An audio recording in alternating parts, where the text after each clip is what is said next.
Dans cette vidéo, nous allons voir comment créer une vue en 3 dimensions afin de générer un rendu. Donc, dans l'onglet Vue, vous allez vous rendre sur le bouton Vue 3D et nous allons insérer une caméra cette fois-ci plutôt qu'une vue 3D par défaut comme les vues 3D dans lesquelles vous avez travaillé déjà. Quand j'ai la petite caméra comme ça qui apparaît à l'écran, je vais simplement la placer ici. J'aimerais bien avoir une vue 3D de la plomberie dans cette section du bâtiment. Donc, ce que je vais faire, c'est placer ma caméra comme ceci et je vais toujours pouvoir l'ajuster par la suite. Donc, c'est certain qu'en allant vers la cible, l'objectif, on va pouvoir cadrer un peu la vue. Et si on veut que la vue s'étende au-delà des objets qui sont devant nous, on doit amener la vue plus loin.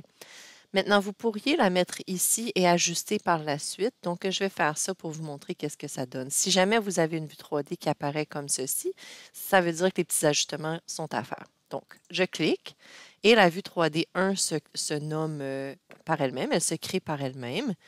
Donc, là, j'ai une vue 3D 1 quelque part ici probablement.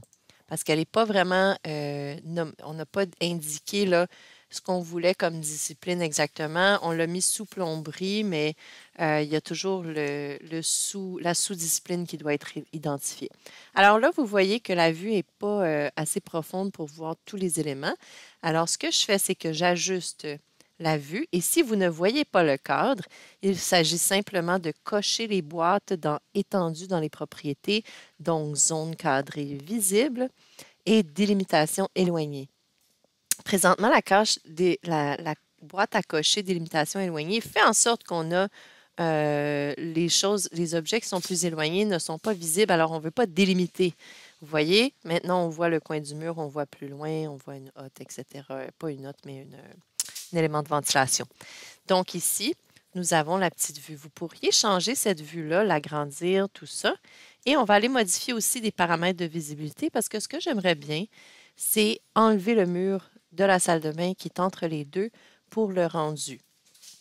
Alors voilà notre caméra placée, notre zone cadrée visible. Je pourrais enlever la zone cadrée visible et là, j'aurais simplement la partie cadrée, mais je ne pourrais plus l'ajuster.